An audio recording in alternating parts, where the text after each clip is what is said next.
नमस्कार. श्रीदेवी किचन प्रतिभाज रेसिपीमध्ये खूप खूप स्वागत आहे.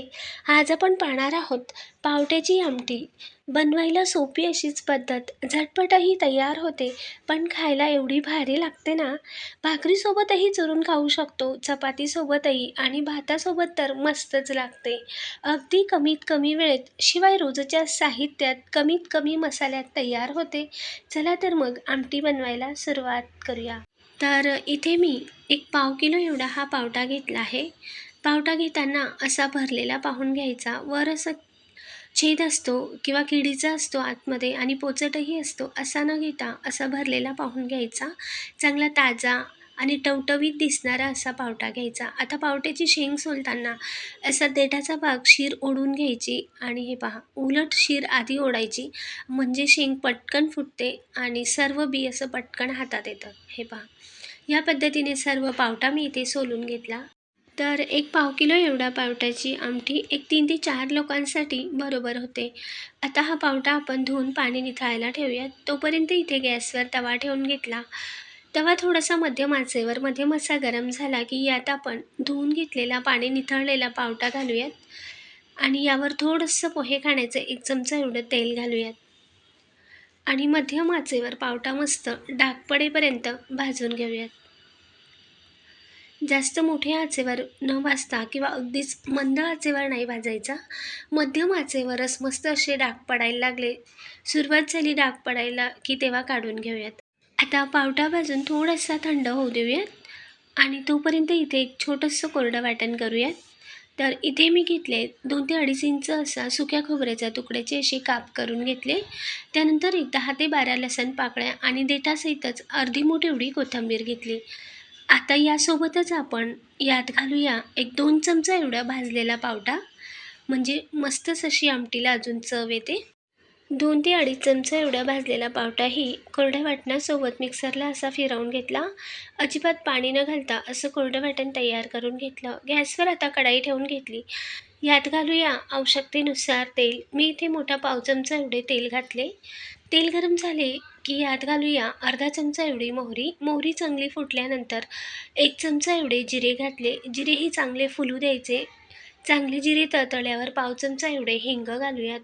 चुरचुरीत अशी फोडणी व्हायला लागली की यात घालूया चिरलेला कांदा. एक मध्यम आकाराचा कांदा, लहान असतील तर 2 कांदे घेऊ शकता. कांदा चांगला बारीक चिरून घ्यायचा आणि कांदा मस्त असा मऊ होईपर्यंत, चांगला लाल लालसर होईपर्यंत कांदा चांगलाच परतवून घेतला. त्यानंतर यात घातले कढीपत्त्याची पानं. आता घालूया यात चिरून घेतलेला मध्यम आकाराचा टोमॅटो आणि टोमॅटोसुद्धा मऊ होईपर्यंत, टोमॅटोचं चांगलं पाणी होईपर्यंत परतवून घेतलं. त्यानंतर यात कोरडं वाटण घालूयात आणि मध्यम आचेवर कोरडं वाटण चांगलं तेल सुटेपर्यंत परतवून घेऊयात. हे पहा, अगदीच वाटणाचं प्रमाण कमी होईपर्यंत चांगलं परतवून घेतलं. आता यात घालूया पाव चमचा एवढी हळद, सोबतच 1 चमचा एवढी लाल मिरची पावडर किंवा आवश्यकतेनुसार लाल तिखटाचं प्रमाण कमी अधिक करू शकता. 1 चमचा एवढी धनेपूड, अर्धा ते पाऊण चमचा गरम मसाला. याऐवजी तुम्ही 1 चमचा एवढा कांदा लसूण मसालाही घालू शकता. मस्त अशी झणझणीत ही पावट्याची आमटी होते.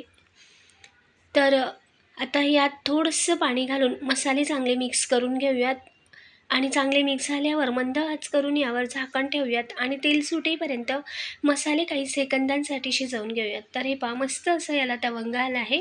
कडेने चांगलं तेल सुटलं आहे. तर एक 30 ते 40 सेकंद मी झाकण ठेवून घेतलं होतं आणि वाफेत मस्त असे पावडर मसालेही शिजले. चांगलं तेल सुटेपर्यंत परतवून घेतलं आणि त्यानंतर आता यात घालूया भाजून घेतलेले पावट्याचे बी किंवा पावटा आणि मध्यम ते मोठ्या आचेवर मस्त असं यात मिक्स करून घेऊयात. चांगलं एकजीव झालं की त्यानंतर आता यात घालूया गरम पाणी.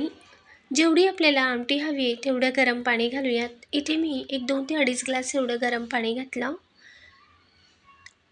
पाणी थंड न घालता किंवा अगदी कोमट नाही, तर गरम असं पाणी घालायचं आणि गरम पाणी घालून एकदा मस्त तळापासून ढवळून घेऊयात. चांगलं एकजीव करून घेतलं. मस्त असं मिक्स केल्यावर आता गॅस मोठ्या आचेवर करायची आणि मोठ्या आचेवर करून पहिली उकळी फुटण्याची वाट पाहूयात. तर हे पहा, आत्ताच मस्त असा तवंग आला आहे. आता आमटीला थोडासा असा गदक यायला लागला रश्श्याला उकळ फुटायला लागली की तेव्हा यात घालूया 2 चमचे एवढे शेंगदाण्याचा कूट. 2 ते 2.5 चमचा एवढा दाण्यांचा कूट घातल्यावर एकदा मिक्स करून घेऊयात. जास्तही दाण्यांचा कूट न घालता 1-2-2.5 चमचा एवढा शेंगदाण्याचा कूट घालायचा. एकदा सर्व मिक्स करून घेतलं आणि चांगली खळखळ अशी उकळी आली की ह्यात घालूया आता चवीनुसार मीठ. मीठ घातल्यावर एकदा चांगले हे मिक्स करून घेऊयात आणि मोठ्या आचेवर 3 ते 4 मिनटं चांगली खळखळ ही आमटी उकळू देऊयात. आमटी जास्त घट्टही करायची नाही किंवा अगदीच पातळही नाही, तर एवढी अशी मी आमटी ठेवली. आता गॅस पुन्हा मंद आचेवर केला. यात पळी ठेवायची किंवा चमचा ठेवायचा आणि झाकण ठेवून एक 6 ते 7 मिनटं आमटी शिजवून घेतली. आता एक 6-7 मिनटानंतर झाकण काढून घेतले, तर हे पहा आमटीला मस्त कडेने तवंगही सुटला आहे. आता पळी काढून घेऊयात. एकदा मस्त तळापासून हलवून घेऊयात. तर हे पहा मस्त अशी दाटसर ही आमटी आपली तयार झाली. गॅस पुन्हा मंद आचेवर करून 1 मिनटं आमटी अशीच ठेवायची. जास्तही पातळ नाही किंवा अगदीच घट्ट नाही, तर एवढी अशी मी आमटी ठेवली आणि 1 मिनटं मंद आचेवर ठेवल्यानंतर आता गॅस बंद केला. यावर घालूयात भरपूर चिरलेली कोथिंबीर आणि गरमागरम पावट्याची आमटी सर्व करूयात.